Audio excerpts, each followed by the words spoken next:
Selamat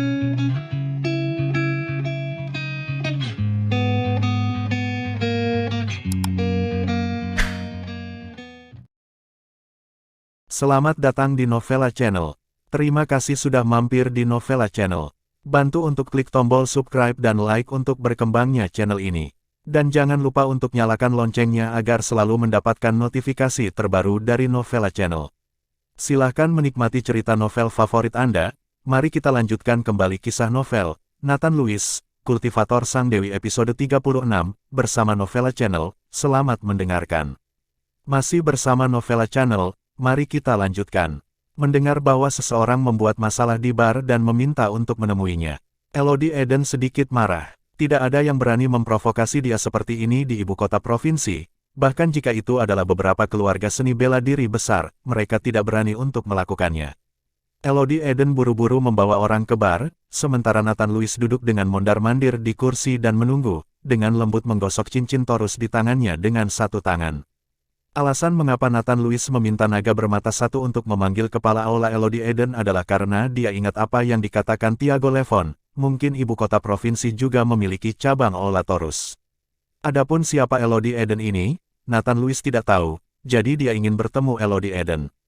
Jika Elodie Eden ini juga bawahannya, maka akan ada lebih sedikit masalah di ibu kota provinsi di masa depan. Setelah setengah jam, pintu terbuka, dan seorang wanita berusia 30-an, dengan rambut terselip di atas kepalanya, masuk, diikuti oleh dua orang, keduanya memancarkan cahaya lebih kuat dari nafas naga bermata satu ini. Guru, naga bermata satu melihat Elodie Eden datang, dan buru-buru menyapanya. Elodie Eden melihat kekacauan di bar, dan penjaga keamanan berbaring di tanah, dan kemarahan langsung naik. Naga bermata satu, siapa yang ingin melihatku? Elodie Eden bertanya dengan tajam. Itu aku. Nathan Lewis berdiri perlahan. Ketika dia melihat Elodie Eden untuk pertama kalinya, Nathan Lewis sedikit terkejut. Dia tidak menyangka Elodie Eden ini begitu cantik. Nathan Lewis berpikir bahwa wanita yang bertarung dan membunuh pasti terlihat seperti dominatrix. Apakah kamu punya dendam denganku? Meskipun Elodie Eden penuh amarah sekarang, dia masih menahan diri dan bertanya pada Nathan Lewis alih-alih melakukannya segera setelah mereka bertemu. Aku tidak punya dendam. Nathan Lewis menggelengkan kepalanya. Lalu kenapa kamu membuat masalah di barku? Elodie Eden mengerutkan kening dengan erat.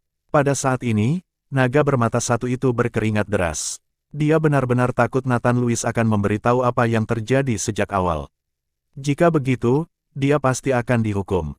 Namun, Nathan Lewis tidak berbicara, tetapi dengan sengaja mengungkapkan cincin torus, menunjukkannya di depan Elodie Eden, dengan sepasang mata diam-diam mengamati ekspresi Elodie Eden. Ketika mata Elodie Eden jatuh pada cincin torus di tangan Nathan Lewis, seluruh orang terkejut, dan kemudian matanya melebar, dan cahaya melintas di matanya, tetapi cahaya itu cepat berlalu, dan Elodie Eden juga kembali ke tampilan aslinya. Namun, perubahan ekspresi ini masih jatuh ke mata Nathan Lewis. Nathan Lewis langsung sangat gembira dan diam-diam lega. Semua orang biarkan aku keluar, kontrol ketat semua pintu masuk dan keluar, tidak ada yang diizinkan masuk tanpa perintahku. Elodie Eden tiba-tiba memerintahkan dengan keras.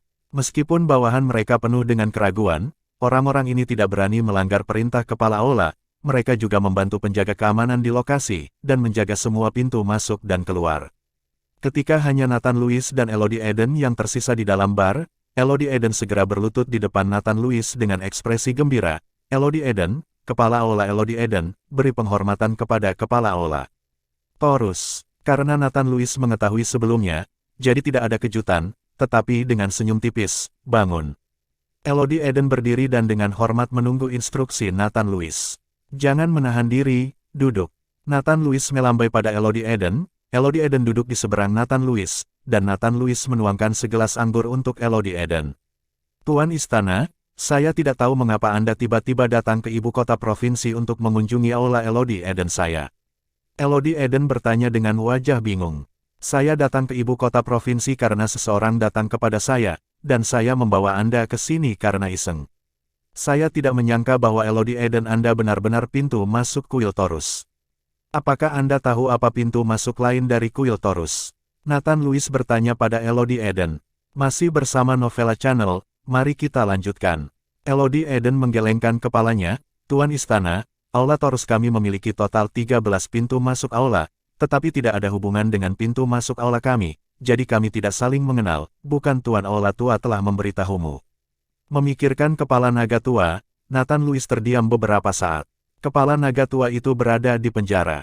Dia tidak mengajarinya latihan sepanjang hari, atau minum dan tidur, dan dia tidak tahu di mana orang ini mendapatkan anggur, dia meminumnya hampir setiap hari. Kemudian, dia memberinya cincin Taurus, tetapi dia tidak memberitahu Nathan Louis apa cincin itu atau di mana aula itu berada. Jika dia tidak bertemu Tiago Levon, Nathan Louis tidak akan tahu bahwa cincin ini sebenarnya adalah token naga langit. Jangan sebutkan itu. Nathan Louis menghela nafas, tapi aku telah menemukan dua aula sekarang. Satu adalah Elodie Edenmu, dan yang lainnya adalah aula Sanse di Gruyères. Tuan Istana, kamu berbicara tentang Gruyères itu. Kaisar bawah tanah. Tiago Levon, kata Elodie Eden sedikit terkejut. Ya, itu dia. Nathan Louis mengangguk. Ternyata Tiago Levon dan aku adalah orang yang sama. Aku benar-benar tidak bisa memikirkannya. Elodie Eden tersenyum tiba-tiba, dan kemudian bertanya kepada Nathan Louis, Tuan Istana, Anda mengatakan bahwa seseorang datang ke ibu kota provinsi. Apakah kamu menemui masalah? Saya membunuh keluarga Theo, dan sekarang keluarga Jin ingin membunuh seluruh keluarga saya. Demi kenyamanan keluarga saya datang ke ibu kota provinsi. Nathan Louis menjelaskan dengan senyum tipis. Tuan Aula adalah Nathan Louis. Elodie Eden tiba-tiba mengangkat suaranya, wajahnya penuh kejutan. Kenapa? Kamu juga mengenalku? Nathan Louis bertanya, melihat ekspresi Elodie Eden. Tentu saja, nama kepala istana ada di keluarga kelas atas di ibu kota provinsi, dan hampir tidak ada yang mengetahuinya. Pada konferensi aliansi seni bela diri, keluarga Jin telah mengatakannya secara diam-diam berkali-kali, dan saya harap itu keluarga besar akan bekerja sama dengan keluarga Jin mereka untuk menangkapmu. Selain itu semua milik keluarga Theo, dan keluarga Jin tidak mengizinkan siapapun untuk mengambil alih. Namun, ketika keluarga Jin berbicara, saya bebas. Saya dapat melakukan apapun yang saya inginkan. Bagaimana saya bisa membiarkan keluarga Jin mengendalikan? Saya telah mengirim seseorang untuk diam-diam mengambil alih properti keluarga Theo. Ketika Elodie Eden bertemu Istana Tuan, tidak ada yang diizinkan untuk membantu keluarga Jin, maka keluarga Theo layak dihancurkan. Ini adalah pembalasan. Untuk pahlawan muda, saya akhirnya melihatnya sekarang, tapi jangan khawatir, Aula Master, selama saya masih ada, saya tidak akan pernah membiarkan keluarga Jin menyentuh Anda. Ini masalah besar, kami akan bertarung dengan keluarga Jin, dan siapapun yang menang atau kalah. Belum tentu. Elodie Eden memandang Nathan Louis, semakin dia berbicara, semakin bersemangat dia. Melihat Elodie Eden sangat memuji dirinya, Nathan Louis merasa sedikit malu, dan tersenyum sedikit. Jika saya menggunakan aula Elodie Eden Anda, saya secara alami akan menghubungi Anda. Identitas saya saat ini tidak mudah diungkapkan, jadi panggil saya Tuan Nathan di luar. Itu saja, dimengerti. Elodie Eden mengangguk. Setelah mengobrol dengan Elodie Eden sebentar, Nathan Louis siap untuk kembali, jika tidak Laida Srio akan khawatir. Ketika Nathan Louis dan Elodie Eden berjalan keluar dari bar, seluruh bar dikelilingi oleh orang-orang dari lantai 3, dan melihat Elodie Eden keluar, naga bermata satu buru-buru melangkah maju, Tuan Aula, apakah Anda baik-baik saja? Elodie Eden mendorong naga bermata satu itu, dan kemudian berkata dengan hormat kepada Nathan Louis, Tuan Nathan, silahkan. Nathan Louis sedikit mengangguk dan berjalan keluar dari bar, melihat sikap hormat Elodie Eden terhadap Nathan Louis. Tercengang, terutama naga bermata satu, yang rahangnya hampir jatuh karena terkejut. Semua aula mematuhi perintah. Tiba-tiba Elodie Eden berteriak. Semua orang Elodie Eden berlutut dengan satu lutut, menunggu perintah. Mulai hari ini, semua orang harus mematuhi perintah Tuan Nathan, dan mereka yang berani melanggar perintah akan dieksekusi. Ikuti perintah. Semua orang Elodie Eden berteriak serempak. Naga bermata satu itu gemetar saat ini, dan dia hampir kencing di celananya. Berdiri dengan gemetar, naga bermata satu itu tidak berani menatap Nathan Louis. Nathan Louis tersenyum sedikit, menepuk bahu naga bermata satu, dan pergi tanpa berkata apa-apa. Masih bersama Novella Channel, mari kita lanjutkan. Rumah Laida Srio. Pada saat ini, Laida Srio sedikit bosan menonton TV, menyemprotkan parfum di rumah, berpikir bahwa Nathan Louis akan tinggal bersamanya untuk sementara waktu. Hati Laida Srio masih sedikit kusut. Dong dong dong. Tiba-tiba, Ada ketukan di pintu, Laida Serio mengira Nathan Louis yang kembali, jadi dia bangkit dan berkata, Daniel Serio tidak tahu bagaimana mengirimmu kembali. Jika saya tidak di rumah, mari kita lihat bagaimana Anda masuk. Kata Laida Serio, dan membuka pintu, tetapi setelah pintu dibuka, ada dua pria berjas berdiri di luar, dan keduanya tampak acuh tak acuh. Setelah melihat Laida Serio membuka pintu, seorang pria berjas berkata, apakah Anda Nona Laida Serio? Ya, Laida Serio mengangguk. Kami dari keluarga Jin, Tuan kami mengundang Anda untuk datang. Pria berjas itu berkata, tetapi dia bahkan mengulurkan tangan untuk meraih Laida Serio, tanpa niat mengundang sama sekali. Laida Serio terkejut, dan dia dengan cepat melangkah mundur, mencoba menutup pintu. Tapi sudah terlambat, dua pria berjas sudah bergegas masuk. Apakah kamu tahu bahwa kamu masuk tanpa izin di rumah? Saya orang dari Departemen Penegak. Wajah Laida menjadi sedikit jelek, dan dia menegur kedua pria berjas itu. Tetapi kedua pria berjas itu tampaknya tidak takut sama sekali, dan menyerang langsung ke arah Laida Serio. Laida Serio menunjukkan sosoknya lagi, menggenggam pergelangan tangan salah satu pria berjas, dan tiba-tiba memanfaatkan kekuatannya, melompat langsung, dan menendang pria lain berjas dengan satu kaki. Tapi kaki Laida Serio baru saja ditendang, tetapi seseorang meraih pergelangan kakinya, dan dengan tarikan tiba-tiba, tubuh Laida Serio tidak stabil dan jatuh langsung ke tanah. Segera setelah itu, dua pria berjas, satu kiri dan satu kanan, menekuk bahu Laida Serio, meraih Laida Serio dengan keras, dan mengangkat Laida Serio ke atas, membuat Laida Serio tidak bisa bergerak. Lepaskan aku, kamu bajingan, lepaskan aku. Laida berjuang, tetapi tidak ada gunanya. Kesenjangan kekuatan antara dia dan dua pria berjas agak besar, dan dia sama sekali bukan lawan mereka. Nona Laida, Anda patuh, kami tidak akan menyakiti Anda. Jika Anda mencoba melawan, jangan salahkan kami. Salah satu pria berjas berkata dengan tatapan tegas. Melihat mata pria berjas itu, Laida Serio sangat ketakutan sehingga dia menutup mulutnya dan membiarkan dua orang membawanya keluar. Tetapi begitu berjalan ke pintu, mereka bertemu Nathan Louis yang kembali dari bar. Nathan Louis. Laida Serio buru-buru berteriak ketika dia melihat Nathan Louis. Nathan Louis tertegun dan melirik kedua pria berjas, dan setelah kedua pria berjas juga saling memandang pada saat yang sama, salah satu dari mereka menendang Nathan Louis tanpa sadar. Hati-hati, mereka dari keluarga Jin. Laida Serio mengingatkan Nathan Louis.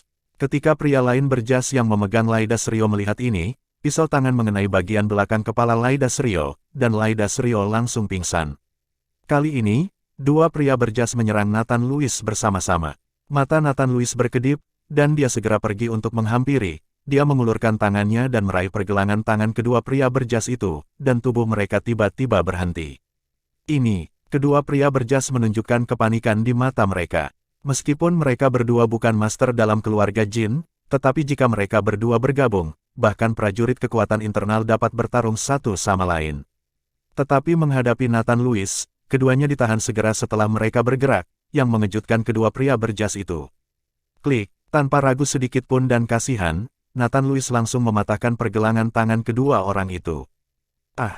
Jeritan melengking keluar dari mulut keduanya, dan keringat dingin langsung mengalir.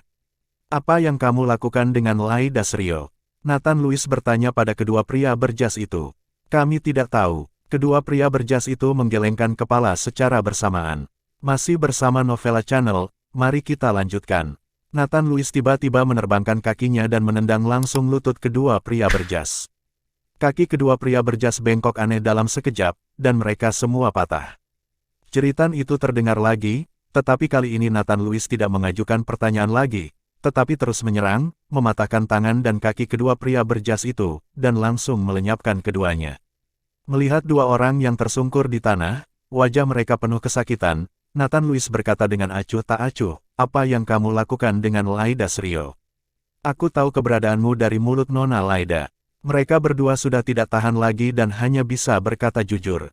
Nathan Louis mengerutkan kening, dia tidak berharap keluarga Jin menjadi begitu merajalela, dan dia tidak peduli dengan identitas detektif Departemen Penegakan Hukum Laida Serio. Melirik Laida Serio yang pingsan, niat membunuh melintas di mata Nathan Louis. Setelah dengan lembut mengambil Laida Serio dan meletakkannya di sofa, Nathan Louis turun dengan seorang pria berjas di satu tangan, melemparkannya ke bagasi mobil, dan berjalan langsung menuju rumah keluarga Jin. Pada saat ini, keluarga Jin menyala terang. Di ruangan tertentu dari keluarga Jin, teriakan melengking dari dua remaja terdengar, dan teriakan itu sepertinya berasal dari jurang neraka, dan suara tawa datang dari ruangan. Dua pengawal keluarga Jin yang menjaga pintu, mendengarkan teriakan di ruangan itu, semua bergidik, dengan merinding di sekujur tubuh mereka. Kamu mengatakan bahwa Tuan Baraga memandang wajah yang baik hati, bagaimana dia bisa memiliki hobi sesat seperti itu? Pengawal keluarga Jin tidak bisa menahan diri untuk tidak berkata. Pengawal keluarga Jin lainnya buru-buru membuat tindakan bisu, melihat sekeliling dengan hati-hati dan berkata, kamu tidak ingin hidup. Hati-hati jika Tuan mendengarnya, seluruh keluargamu akan dibunuh. Ini membuat pengawal itu takut, buru-buru tutup mulutnya. Saya tidak tahu berapa lama, teriakan di ruangan itu berhenti, dan tidak ada gerakan sama sekali. Kemari, keluarkan. Suara Tuan Baraga terdengar di dalam ruangan.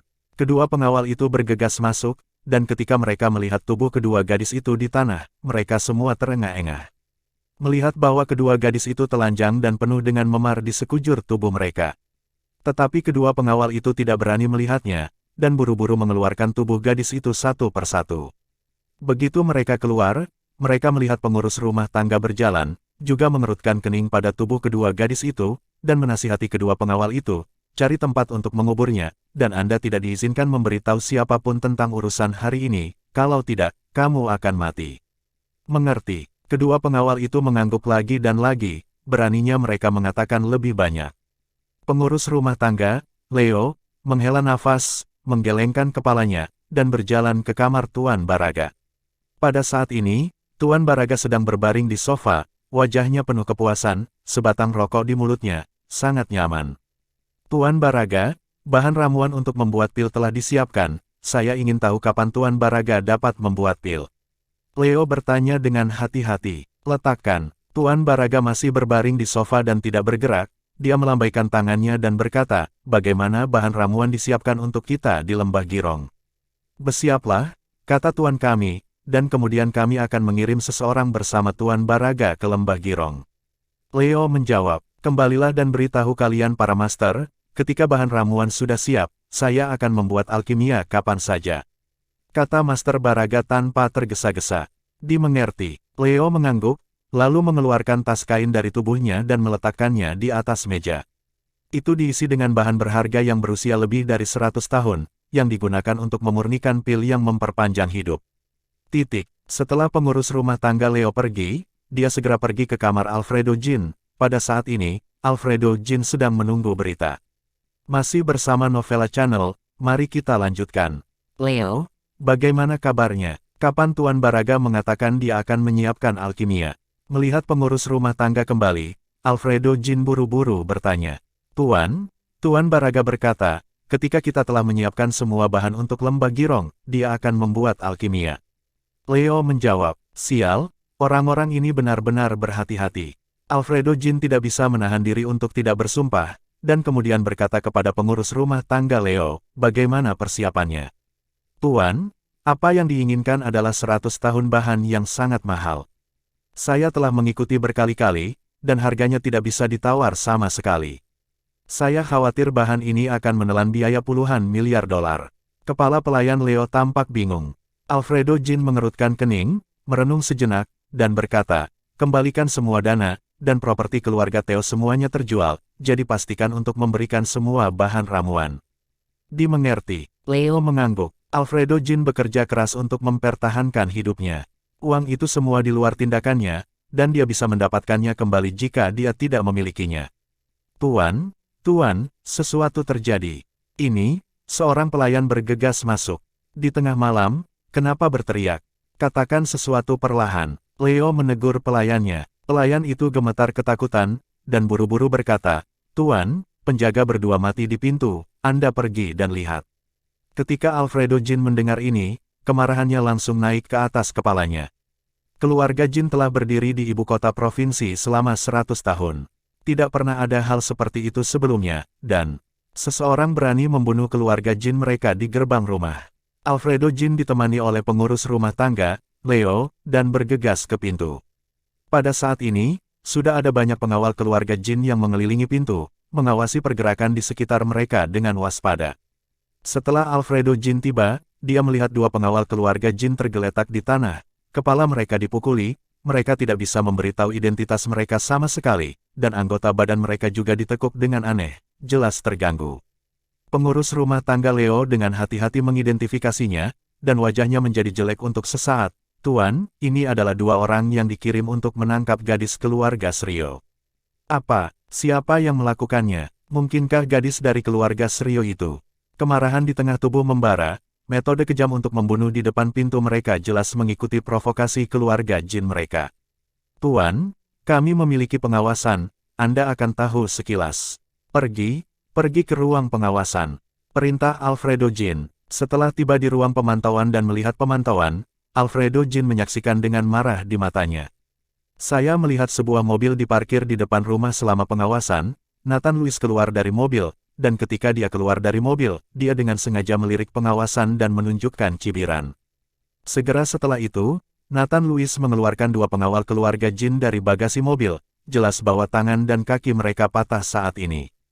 Nathan Luis membawa pengawal keluarga Jin, berjalan di bawah monitor, melihat ke atas dan memukul kepala pengawal itu. Puff, aku melihat kepala pengawal itu seperti semangka, dan dia langsung dipukuli, darah berceceran di mana-mana. Bahkan di seberang layar, semua orang yang melihat adegan ini tidak bisa menahan diri untuk tidak menggigil dan bergidik.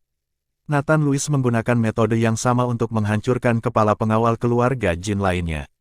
Setelah membunuh dua pengawal keluarga Jin, Nathan Luis membuat tindakan mengolesi di bawah pengawasan, yang penuh dengan provokasi. Segera setelah itu, Nathan Luis masuk ke mobil dan pergi, dan tubuh dua pengawal keluarga Jin baru saja dilemparkan ke gerbang keluarga Jin. Alfredo Jin sangat marah dan memukul dengan pukulan kejam. Aku harus membunuhnya, aku harus membunuhnya. Alfredo Jin menjadi gila, ini sudah merupakan provokasi yang terang-terangan, keluarga Jin tidak pernah begitu provokatif dalam 100 tahun. Masih bersama Novella Channel, mari kita lanjutkan.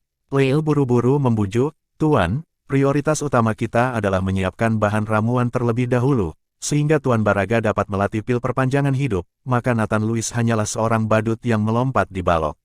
Apa yang bisa dia lakukan jika dia terus melompat selama beberapa hari lagi? Sekarang, keluarga besar di aliansi seni bela diri semuanya bodoh tentang properti keluarga Theo, dan Elodie Eden sudah mulai menggerogoti. Kami ingin menyelesaikan masalah ini terlebih dahulu dan mengumpulkan uangnya. Elodie Eden, mata Alfredo Jin berkedip dengan cemerlang. Elodie Eden ini selalu mengikuti keluarga Jin kami saling bertentangan.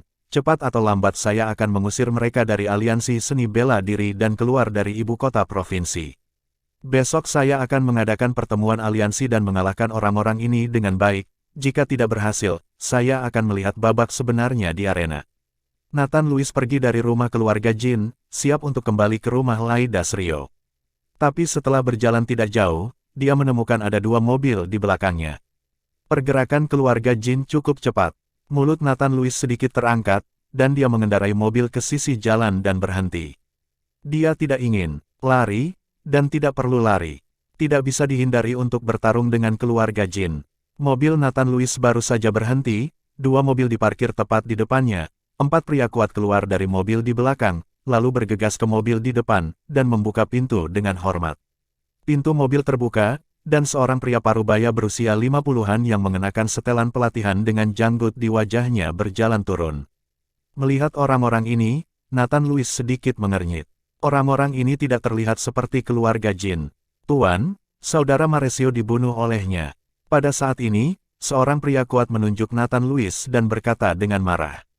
Ketika Nathan Luis mendengarnya, dia menyadari bahwa orang-orang ini berasal dari Aula Girong, dan dua dari mereka adalah orang-orang yang bersama Maresio. Pemilik Aula Girong memandang ke atas dan ke bawah ke arah Nathan Luis dan berkata, "Nak, kamu membunuh muridku, tetapi kamu masih berani tinggal di ibu kota provinsi. Apakah ini tidak menghormati Aula Girong saya di matamu?"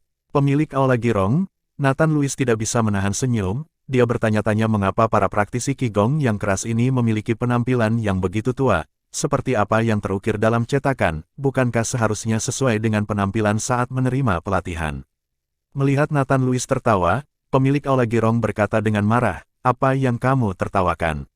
Tidak bisakah kamu mendengarku? Tidak bisa mengajar murid yang baik, itu jelas muridmu yang ingin membunuhku. tetapi keterampilannya lebih rendah dari yang lain dan aku membunuhnya. Sebagai master kamu tidak mendisiplinkan dirimu dengan ketat, kamu tidak merenungkan diri sendiri, dan kamu bahkan menemuiku. Nathan Lewis dengan dingin tersenyum. Master Rodrigo telah meninggalkan divisi, aku bisa mengabaikan hidup dan matinya, tapi Mauricio adalah muridku, tidak peduli mengapa dia membunuhmu, tetapi kamu tidak bisa membunuhnya, jika tidak, kamu akan menjadi musuhku. Vena biru di dahi pavilion meledak, jelas marah. Apa yang bisa kamu lakukan terhadap aulamu? Jika kamu memiliki kemampuan, lakukanlah. Jika kamu tidak memilikinya, menyingkirlah. Aku tidak suka berbicara omong kosong. Nathan Lewis sangat jijik dengan penampilan yang mendominasi dari pemilik Aula Girong. Anak baik, kamu adalah orang pertama yang berani berbicara denganku seperti ini. Pemilik Aula Girong sangat marah, napas di tubuhnya langsung meledak, dan dia menekan ke arah Nathan Lewis. Dalam samar, cahaya keemasan berkedip di sekitar tubuh pemilik Aula Girong, seperti peri yang turun ke bumi. Untuk sementara, pasir dan batu beterbangan, dan angin menyapu. Melihat ini, murid-murid lain dari Aula Girong semuanya bersembunyi. Menonton pertunjukan kepala Aula Girong, Nathan Lewis tampak acuh tak acuh dan tersenyum dingin. Kamu memang lebih baik daripada muridmu, tetapi kamu ingin membunuhku seperti ini, tetapi terlalu jauh di belakang. Masih bersama Novella Channel, mari kita lanjutkan. Melihat Nathan Lewis tenang, pemilik Aula Girong sedikit mengernyit. Napasnya begitu kuat sehingga sulit bahkan seorang prajurit kekuatan internal untuk menanggungnya, tetapi Nathan Lewis di depannya ternyata seperti ini, seperti tidak ada apa-apa. Wah, kamu memang memiliki beberapa keterampilan, tetapi kamu bertemu denganku hari ini, dan kematian adalah tujuanmu. Pemilik Aula Girong berteriak dengan marah, langsung mengangkat napasnya ke ekstrim, dan paksaan yang menakutkan berbalik ke arah Nathan Lewis, dan para murid Aula Girong mundur satu demi satu, bersembunyi lagi. Cacing kecil, jika kamu tidak memiliki keterampilan lain, aku bisa pergi. Nathan Lewis memandang pemilik Aula Girong dengan jijik di matanya, dan berbalik untuk pergi. Pemilik Aula Girong tertegun sejenak, yang membuatnya merasa malu. Di depan muridnya, dia sangat dipandang rendah oleh seorang pemuda berusia awal 20-an. Bagaimana dia bisa main-main setelah itu? Nak, pergi ke neraka. Pemilik Aula Girong sangat marah, dan dia mengayunkan tangan besi ke arah Nathan Lewis. Setiap langkah yang dia ambil seperti gempa bumi, membuat suara berdebar. Nathan Lewis berhenti dan tidak melihat ke belakang sama sekali, tubuhnya tiba-tiba mengeluarkan napas yang mengerikan, dan napas itu sangat menekan pemilik Aula Girong, dan pemilik Aula Girong langsung ditekan, dan kakinya keras. Retakan mulai muncul di tanah. Wajah pemilik Aula Girong berubah, dan matanya penuh ketidakpercayaan. Dia tidak berharap Nathan Lewis memiliki aura yang begitu menakutkan pada usia seperti itu. Napas di tubuh Nathan Lewis seperti gunung besar, menekan dengan kuat ke tubuh pemilik Aula Girong. Pemilik Aula Girong sama sekali tidak bisa bergerak maju, kakinya sedikit ditekuk, dan dalam. Jejak kaki telah diinjak di bawah kakinya. Apakah kamu tidak suka menggunakan kekuatan untuk menindas orang? Maka aku akan membiarkan kamu merasakan rasa tertindas hari ini. Nathan Lewis perlahan berbalik dan menatap kepala Aula Girong dengan ekspresi acuh tak acuh. Berhenti. Tepat pada saat ini, beberapa mobil datang dengan cepat, dan setelah mobil berhenti, Laidas Rio berlari keluar dari mobil dan berteriak keras. Setelah itu, Aldino Relhan bergegas turun dari mobil dengan lebih dari selusin detektif dari Departemen Penegakan Hukum. Melihat Laidas Rio datang, momentum Nathan Lewis berhenti, dan pemilik Aula Girong merasa lega, dan seluruh orang itu mundur beberapa langkah. Nathan Lewis, kamu baik-baik saja? Laidas Rio bertanya pada Nathan Lewis dengan penuh semangat. Aku baik-baik saja. Nathan Lewis menggelengkan kepalanya, dan kemudian bertanya dengan aneh, mengapa kamu di sini? Laidas Rio menatap Nathan Lewis dengan tatapan mengeluh dan berkata, ketika aku bangun, aku menemukan bahwa kamu tidak ada di sini, dua keluarga jin. Aku tidak di sini lagi, aku takut kamu akan pergi ke rumah keluarga jin untuk membuat masalah, jadi aku buru-buru menghubungi Aula Master untuk menyelamatkanmu. Melihat ekspresi gugup Laida, Nathan Lewis sedikit malu dan berkata, saya baru saja melumpuhkan dua orang dari keluarga jin. Saya baru saja mengantarnya kembali. Saya tidak membuat masalah di rumah keluarga jin, maaf saya membuat Anda khawatir. Baiklah, Laidas Rio menghela napas lega, lalu menatap kepala Aula Girong dan berkata, Tuan Aula Girong, ketika Nathan Lewis membunuh muridmu, aku ada di sana pada saat itu, dan muridmu lah yang melakukan pembunuhan terlebih dahulu, dan bahkan menyerangku. Nathan Lewis membunuhnya untuk membela diri, jadi kamu tidak bisa menyalahkannya untuk ini. Pemilik Aula Girong memandang Laida Srio, mendengus dingin, gadis dari keluarga Srio, demi kakekmu, jangan khawatir tentang ini, kamu tidak bisa, aku harus membunuhnya hari ini. Pemilik Aula Girong sangat marah, dan sepertinya dia benar-benar marah pada Nathan Lewis sekarang. Tuan, Laida telah mengatakan bahwa muridmu yang melakukan pembunuhan terlebih dahulu. Nathan Lewis benar tentang ini. Aku tahu dia menyakiti muridmu dan kamu sedang dalam suasana hati yang buruk. Hormati aku dan minta Nathan Lewis untuk meminta maaf untukmu, lupakan saja. Aldino Relhan melangkah maju dan berkata kepada pemilik Aula Girong. Kepala departemen dari Departemen Penegakan Hukum Ibu Kota Provinsi, ukurannya juga bertanggung jawab, jadi dia harus tetap menghormatinya. Masih bersama Novela Channel, mari kita lanjutkan.